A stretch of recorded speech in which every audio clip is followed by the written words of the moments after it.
Hello everyone, welcome back to Vashishtha chemistry classes. My name is Saurabh Sharma.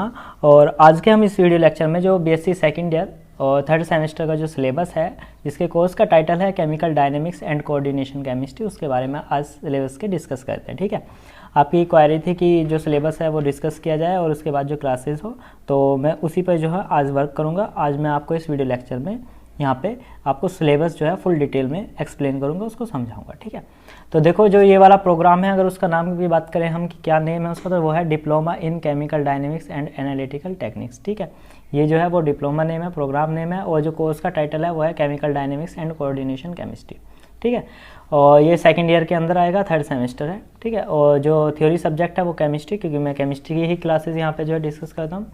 तो यहाँ पे जो है कोर्स टाइटल ये मैंने बता दिया। जो सिलेबस आउटकम है उसके जो कुछ फीचर है कि आपको जो है लॉ ऑफ जो क्रिस्टलोग्राफी है, लिक्विड स्टेट क्रिस्टल है, कंडक्टोमेट्री है, मतलब जो भी इसमें पढ़ोगे वो सब आ जाएगा। ठीक है, तो वो इसमें जो है कोर्स आउटकम है। और जो क्रेडिट जो है वो इसका 4 है, और जिसमें जो है आपके मैक्सिमम मार्क्स जो रहेंगे 75 और 25 के रेशियो में रहेंगे, जिसमें 25 जो है वो आपके जो टेस्ट होने हैं, यूनिट टेस्ट जो होंगे उस पे होंगे। मैं इसके बारे में बाद में डिस्कस करूँगा यूनिट टेस्ट किस तरीके से होंगे। और जो मिनिमम मार्क्स है इलेक्टिव के वो जो है कॉलेज डिसाइड करेगा। ठीक है, टोटल नंबर ऑफ लेक्चर की बात करें तो वो हमारे पास 60 लेक्चर रहेंगे, और जो सबसे पहले वाली जो यूनिट है उसके आपको जो है 10 लेक्चर्स जो है वहाँ पर कॉलेज में कराए जाएंगे। ठीक, सबसे पहली जो यूनिट है उसका नाम है केमिकल काइनेटिक्स।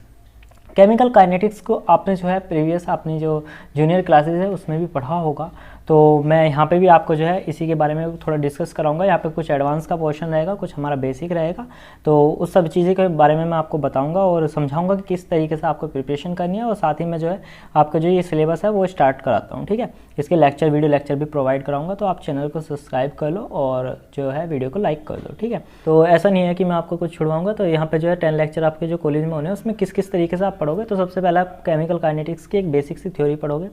फिर उसके बाद रेट ऑफ रिएक्शन, जो मोलिकुलरिटी है और ऑर्डर ऑफ रिएक्शन है उसके बारे में पढ़ोगे। फिर कॉन्सेंट्रेशन डिपेंडेंसी ऑफ रेट के बारे में पढ़ोगे। और जो यहाँ पे है zero order, first order, second order, pseudo order, half life time और जो मेन लाइफ है उसके बारे में डिस्कस करोगे।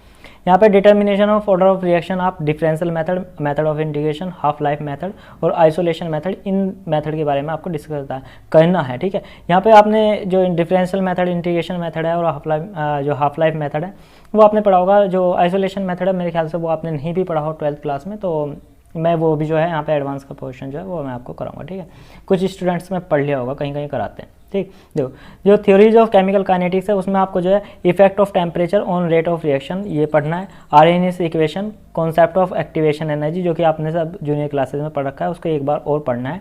Simple collision theory based on hard sphere model, transition state theory जिसमें इक्विलिब्रियम हाइपोथेसिस जो होती है उसके बारे में हम डिस्कस करेंगे।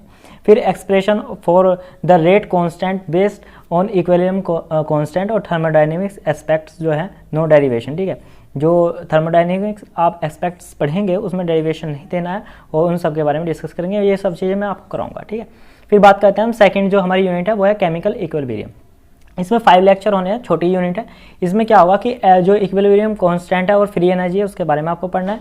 जो thermodynamics derivation of law of mass action है, ठीक है, उसके बारे में डिस्कस करना है, जितने भी डेरिवेशन है लॉ ऑफ मास एक्शन के। फिर जो ली चार्टेलर प्रिंसिपल है आपने पढ़ा होगा, अगर नहीं पढ़ा होगा तो मैं यहाँ पे कराऊंगा, वो पढ़ना है। फिर रिएक्शन आइसोथर्म, रिएक्शन आइसोकोरिक, ठीक है, जिसमें Clapeyron's Clausius equation and its application, जो ये क्लासियस क्लैप्रोन इक्वेशन है बहुत ज़्यादा इंपॉर्टेंट है, लॉन्ग में जो है अक्सर जो है वो पूछने को आती ही है। तो मैं यहाँ पे आपको बात करूँगा जो बेसिक टर्म है, जो ली चार्टलेयर प्रिंसिपल है, ये इंपॉर्टेंट है इस यूनिट में, और जो है ये मैं आपको कराऊंगा। ठीक है, अब जो बात करते हैं हम फेस इक्विलिब्रियम की, जो हमारी थर्ड यूनिट है, इस पर भी आपको जो है 5 लेक्चर होने हैं। इसमें आपको क्या क्या पढ़ना है, तो statement and meaning of this term face क्या होता है, इसका स्टेटमेंट और मीनिंग पढ़ना है। फिर component and degree of freedom पढ़ना है, डिग्री ऑफ फ्रीडम से जो है शॉर्ट क्वेश्चन बनता है, ध्यान रखना। फिर derivation of Gibbs phase rule, phase equilibrium of one component system, water, CO2 and system. ठीक है, वाटर सिस्टम और CO2 सिस्टम जो है ये पढ़ना है। फिर phase equilibrium of two component जिसमें सॉलिड लिक्विड इक्विलिब्रियम रहेगा, और सिंपल एक्यूटिक जिसमें BI जो होता है आपका बिस्मथ, कैडमियम और जो लेड और जो सिल्वर है उसमें जो सिस्टम है उसके बारे में डिस्कस करते हैं। यहाँ से जो है एक क्वेश्चन जरूर बनता है। ठीक है, इस चीज़ का ध्यान रखेंगे, यहाँ से हमारा क्वेश्चन जो है डेफिनेटली ही आना है कि जो हमारा फेज इक्विलिब्रियम है उससे एक क्वेश्चन जरूर बनता है BSc में। ठीक, देखो अब इसके बाद फिर अब चलते हैं हम यहाँ पे हमारी जो 4th यूनिट है। 4th यूनिट में हमारे 10 लेक्चर होने हैं, थोड़ी सी जो बड़ी यूनिट है, ठीक है, थोड़ी बड़ी है, तो इसलिए हम जो है इसको आपको डिस्कस कराते हैं। जो काइनेटिक थ्योरी ऑफ गैस है, ठीक है, तो उसमें गैसेस स्टेट, जिसमें postulate of kinetic theory of gases जो कि आपने 12th में पढ़ा होगा, और deviation from ideal behaviour, one der Waals equation of state, ठीक है, गैसेस स्टेट में ये सब जो आपने पढ़ा है चैप्टर में, ठीक है, 12th लेवल पे।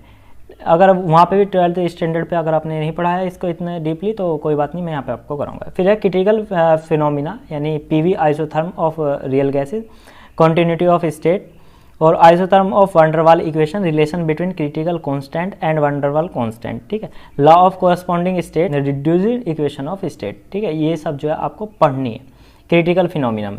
गैसेस स्टेट में सिर्फ ये पढ़ना है कि postulate of kinetic theory of gas, deviation from ideal behaviour और वान der Waals equation of state, ठीक, ये पढ़ना है। मोलिकुलर वेलोसिटी में आपको क्या क्या पढ़ना है, जो क्वालिटेटिव जो डिस्कशन होता है मैक्सवेल डिस्ट्रीब्यूशन लॉ का, वो पढ़ना है, ठीक है, ये इंपॉर्टेंट है, मैक्सवेल डिस्ट्रीब्यूशन लॉ बहुत ज़्यादा इंपॉर्टेंट है। फिर कोलिजन नंबर और main free path and collision diameter, इस चीज़ के बारे में आपको पढ़ना है मोलिकुलर वेलोसिटी के अंदर, ठीक। इसमें आपके टोटल जो है 10 लेक्चर होने वाले हैं। और फिर इसके बाद कहते हैं हमारे पास जो टोटल यूनिट है वो 8 यूनिट है, ठीक है, इस चीज़ का ध्यान रखना, टोटल यूनिट 8 है और 4 यूनिट जो है हमने यहाँ पे डिस्कस कर लिया। अब कहते हैं हम 5th यूनिट की बात, तो वो है लिक्विड स्टेट। लिक्विड स्टेट में आप क्या पढ़ोगे, तो इंट्रामोलिकुलर फोर्सेज पढ़ोगे, और इंटरमोलिकुलर फोर्सेज में मैंने आपको जो है पहले भी शायद फर्स्ट ईयर में भी कुछ पढ़ाया हो, अगर नहीं पढ़ाया होगा तो कोई बात नहीं, मैं यहाँ पे करूँगा, ठीक है। देखो स्ट्रक्चर ऑफ लिक्विड, जिसमें एक क्वालिटेटिव डिस्क्रिप्शन हमें यहाँ पे जो है डिफाइन करना है। फिर structure of difference between solid liquid and gas, और लिक्विड क्रिस्टल, जिसमें हम जो है निमोटिक वगैरह के बारे में पढ़ते हैं, तो लिक्विड स्ट्रक्चर जो होती है उसके बारे में पढ़ते हैं। फिर difference between liquid crystal and solid and liquid, ठीक है, इसके बारे में पढ़ना है, ठीक है, difference between liquid crystal solid and liquid के बीच में।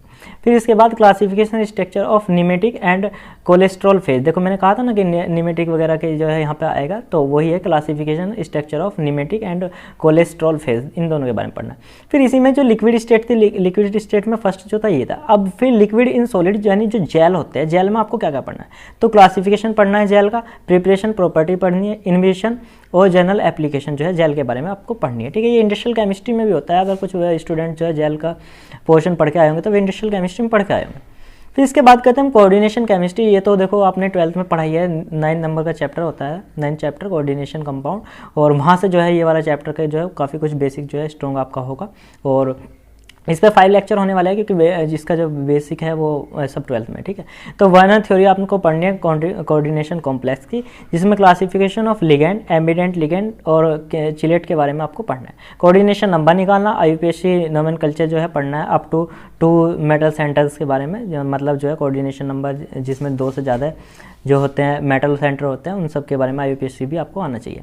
Isomerisation of coordination compound, constitution and stereo isomer, जिसमें आपको ज्योमेट्रिकल आइसोमर है, ऑप्टिकल आइसोमर है, स्क्वायर प्लेनर एंड ऑक्टाहेड्रल, ये चीज़ जो है देखो जो यहाँ पे लिखा हुआ है, ये सब पॉइंट है, ये आपने स्टीरियो केमिस्ट्री जो अभी पढ़ के आए होंगे, मेरे ख्याल से फर्स्ट में हो या फिर वो सेकंड सेम में हो, मुझे इतना तो ध्यान नहीं, लेकिन हाँ स्टीरियो केमिस्ट्री थी आपकी, तो वहाँ पे आपने इस सब चीज़ों के बारे में पढ़ रखा है, ठीक है।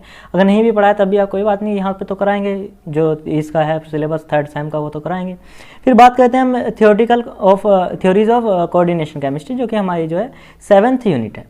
7th यूनिट पे आपके जो है 10 लेक्चर होने वाले, मतलब जो 10 लेक्चर है वे होंगे, और 2 टाइप में इसको जो है डिवाइड करेंगे। पहले वाले जो टाइप है उसमें हमें पढ़ना है मेटल लिगेंड बॉन्डिंग। देखो ये सारा जो पोर्शन है जिसमें theories of coordination chemistry I हुई है, ये सारा पोर्शन जो है वो MSc लेवल का है, ठीक है, MSc फर्स्ट सेम के लेवल का है, जो इनऑर्गेनिक केमिस्ट्री उसमें से आया हुआ है। तो यहाँ से जो कुछ आपके जो पोर्शन है वो थोड़ा सा जो है, ये बेसिक 3rd में भी होता था, बेसिक 3rd ईयर में होता था, जब ईयर वाइज चलते थे, अब तो सेमेस्टर वाइज है, लेकिन इसमें जो काफ़ी कुछ आया हुआ है वो जो है MSc के जो फर्स्ट टाइम है उससे आया हुआ है, ठीक है। देखो metal ligand bonding in transition metal complex, limitation of valence bond theory, ठीक है, ये जो है लिमिटेशन तो आपने पढ़ाई होगा, CFT आपको पढ़ना है, क्रिस्टल फील्ड थ्योरी, और crystal field splitting in octahedral और octahedral square planar, Jahn Teller effect, ये सब जो है बेसिक 3rd ईयर का पार्ट होता है जब ईयर वाइज होता था। अब जो है 3rd सेमेस्टर में आ रहा है, अब ये आपने जो है पढ़ा होगा जो एमएससी फर्स्ट सेम है, आपने तो नहीं पढ़ा होगा, मैंने पढ़ा है, ठीक है। तो ये जो है हमें फर्स्ट सेम में जो है हमने पढ़ाया, और जो बीएससी थर्ड ईयर है उसमें भी हमने पढ़ाया। तो ये सारी जो पोर्शन है वो वहाँ से आया हुआ है, ठीक है। Factor of acting and crystal field theory, ये मैं पैरामीटर, क्रिस्टल फील्ड पैरामीटर, इन सब के बारे में डिस्कस कराऊंगा। और जो सेकंड पार्ट है इसमें कोऑर्डिनेशन केमिस्ट्री का, थ्योरीज ऑफ कोऑर्डिनेशन केमिस्ट्री, उसमें आपको थर्मोडायनेमिक्स के जो एक्सपेक्ट मेटल कॉम्प्लेक्स है उसके बारे में डिस्कस करना है। Brief outline of thermodynamic stability of metal complex, ठीक है, ब्रीफ आउटलाइन, ठीक है, जो ब्रीफ में पढ़ना है आपको, जो स्टेबिलिटी है मेटल कॉम्प्लेक्स की डिपेंड अपॉन जो है थर्मोडायनेमिक नेचर पे होती है, ठीक है। Concept of hard and soft acid base जो है, फैक्टर अफेक्टिंग स्टेबिलिटी कांस्टेंट और of complex and their determination, substitution reaction of square planar, ये सब जो है, ये वाला जो पोर्शन है ये सब आया हुआ है एमएससी फर्स्ट सेम के जो सिलेबस है उससे लिया हुआ है। थोड़ा सा जो एडवांस का पोर्शन है वो आया हुआ है, पर ये बहुत ज़्यादा ईजी है। इसको ऐसे मत समझना कि ये कुछ हार्ड है, ठीक है। अगर ऐसे समझोगे कि तुम ये हार्ड है तो आपको जो है नहीं हो पाएगा, लेकिन आप ध्यान से देखो तो ये सारे बेसिक जो है वो सब 12th स्टैंडर्ड का होता है। इस 12th स्टैंडर्ड से थोड़ा सा एडवांस की साइड को जब हम जाते हैं तो उसमें जो है हमको इस तरीके की चीज़ें देखने को मिलती है। अगर आपको ये जो है पूरा जो है सारा ही सिलेबस कंप्लीट कराना तो मैं इसी तरीके से नोट्स बना के आपको पढ़ाऊंगा। इस बार मैं बोर्ड पे नहीं पढ़ाऊंगा, ठीक है। कुछ लेक्चर होंगे जो मैं बोर्ड पे कराऊंगा, अदरवाइज जो जितना मटेरियल है वो मैं आपको जो है रिटर्न में जो है यहाँ पे इसी तरीके से आपको डिफाइन करता हुआ चलूँगा, ठीक है। 10 लेक्चर होने थे हमारे यहाँ पे जो है हमने डिस्कस कर लिया। फिर अब हम बात करते हैं 8 यूनिट जो हमारी लास्ट यूनिट है, उसमें इनऑर्गेनिक स्पेक्ट्रोस्कोपी एंड मैग्नेटिज्म के बारे में आपको पढ़ना है, ठीक है। ये सारा जो पोर्शन आया हुआ है ये सब जो है बीएससी थर्ड ईयर में होता था, अब जो है थर्ड सेम में, ठीक है, यानी सेकंड ईयर के थर्ड सेम में, ठीक। देखो अभी तुम कहाँ हो, ठीक है, सेकंड ईयर के थर्ड सेम उसी में पढ़ना है, क्योंकि आपका जो सिलेबस है वो इस तरीके से डिज़ाइन किया हुआ है कि आप जो हो बीएससी करने के बाद में नेट का एग्ज़ाम के लिए एलिजिबल हो जाओ, मतलब उसके लिए प्रिपेयर्ड पहले से ही हो जाओ, ठीक है। यानी सिलेबस जो है इस तरीके से मॉडिफाई किया कि नेट का जो काफ़ी कुछ सिलेबस है वो आपका जो है बीएससी में ही कंप्लीट हो जाएगा, ठीक। देखो, और फिर जो है वहाँ से जो है आप डायरेक्ट जो है एंट्रेंस जो होता है उस जेआरएफ का वो आप दे सकते हो, ठीक है, नेट जेआरएफ वगैरह सीएसआर का। तो अगर आपको इस रिलेटेड अगर कुछ क्वेरी होगी तो आप पूछ सकते हो, अदरवाइज जो है हम डिस्कस करते हैं इसको। देखो, इसमें सबसे पहले हमें फर्स्ट में क्या पढ़ना है, हमें पढ़ना है electronic spectra of transition metal complex, जो कि total BSc MSc first sem से रखा है, ठीक है।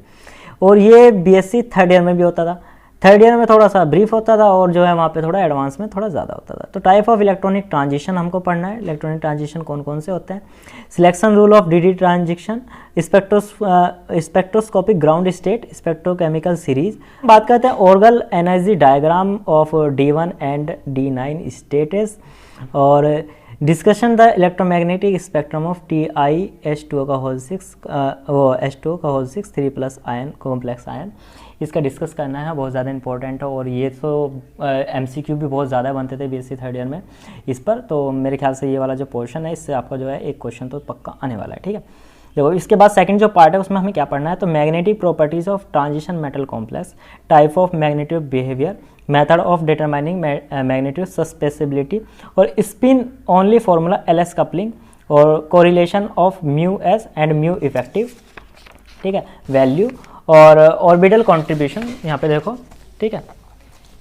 यहाँ पे इसके बारे में देखो कि orbital contribution of magnetic momentum, application of magnetic momentum data for 3D metal complex. ये सारा जो पोर्शन है मैं आपको कराऊंगा। ये क्या इन्होंने बोला है अभी आपको जो है इसके बारे में इतना नहीं सोचना है, ठीक है। अब मैं आपको बताता हूँ कि आपको जो है कौन कौन सी जो बुक्स है वो सजेस्ट की है इन्होंने इसको पढ़ने के लिए। तो आप तो बुक नहीं पढ़ोगे, इतनी सारी बुक तो लाओगे नहीं। इन्होंने जो है यहाँ पे जो है कितनी 13 बुक जो है, मतलब 13 जो बुक्स हैं वो सजेस्ट की है इसके लिए पढ़ने के लिए। अगर आप लाइब्रेरी लवर्स हो कि लाइब्रेरी में जाके पढ़ना आपको अच्छा लगता है, अगर ये सब है आपके अंदर खूबी, आपकी हैबिट्स हैं, तो आप जो है लाइब्रेरी जाओ और वहाँ से पढ़ो, अलग अलग तरीके के नोट्स बनाओ। अगर नहीं है तो फिर कोई बात नहीं, लेक्चर देखो मेरे यहाँ पे और उसके अकॉर्डिंग अपनी स्टडी करो, आपके मार्क्स जो है काफ़ी अच्छे आएंगे।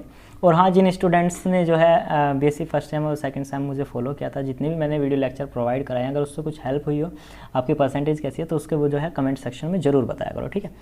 अपनी जो आपकी जितनी भी अचीवमेंट्स हैं उन सब के बारे में डिस्कस किया करो। और जो टेलीग्राम का लिंक है वो मैंने डिस्क्रिप्शन में दिया हुआ है, अगर आप वहाँ से ज्वाइन करते हो तो आपको जो है काफ़ी इन्फॉर्मेशन मिल जाएगी आने वाली वीडियोज़ के बारे में, ठीक है।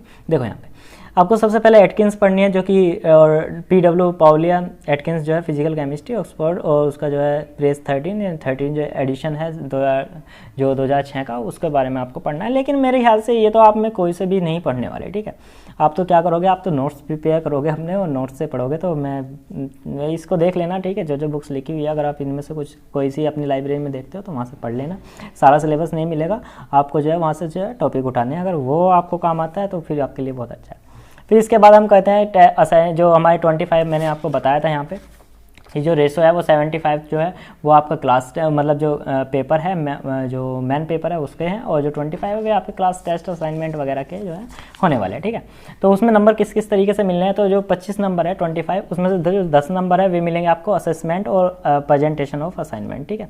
इन सबके मिलेंगे 10 नंबर, ठीक। फिर आपके 4 यूनिट टेस्ट होने हैं, जिसमें 2-2 यूनिट देंगे। ईच टेस्ट जो है वो कितने भी मार्क्स आओ, और जो एवरेज जो मार्क्स रहेंगे वे 10 में से मिलेंगे। यानी जो आपके 4 यूनिट टेस्ट होने हैं, जिसमें 2-2 यूनिट देनी है उन्हें, 8 यूनिट है ना टोटल, तो 4 टेस्ट लेंगे जिसमें 2-2 यूनिट देंगे, और सारे टेस्ट का जो एवरेज है वो 10 में से मिलेगा, जो भी रहेगा, तो 10 मार्क्स आपको यहाँ से मिलने वाले हैं। इसमें तो नंबर नहीं कट होने के, ठीक है।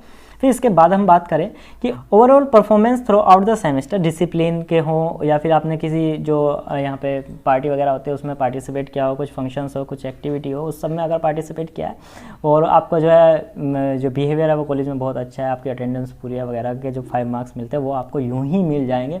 बस आपको क्या करना है, अपनी जो टीचर्स हैं उनसे जान पहचान अच्छी रखनी है, और आपके ये वाले मार्क्स जो है नहीं कट होने वाले। वैसे 25 में से जो कॉलेज होते हैं वो अप्रोक्सीमेट 20 मार्क्स तो सबके कर ही देते हैं, ठीक है, ऐसा तो होता ही है, ठीक है। आपके भी जो है टेस्ट में सबके अच्छे ही मार्क्स आएंगे जब यहाँ से स्टडी करोगे। और बात करें अगर हम इसमें, और तो कुछ नहीं रहा है, बस बुक्स का था कि बुक्स में तो आपको मैंने बता ही दिया कि आप नोट्स प्रिपेयर करना, क्योंकि बुक्स से तो आप नहीं पढ़ पाओगे, इतनी सारी बुक्स बेसिक लेवल पे ना तो आप खरीद सकते हो हिसाब से, और लाइब्रेरी जाने का आपको शौक बिल्कुल भी नहीं है, ठीक है। वशिष्ठ कोचिंग सेंटर मेरा सेंटर है जो कि जानसठ में है, मुजफ्फरनगर उत्तर प्रदेश से मैं हूँ।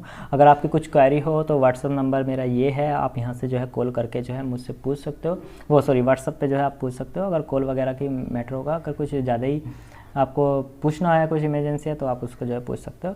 अदरवाइज जो है आप व्हाट्सएप पे कांटेक्ट कर सकते हो, और जो कॉन्सेप्ट है आपके सारे वो मैं क्लियर कराऊंगा, और अगर आपकी कुछ क्वेरी है तो आप उसको पूछ सकते हो।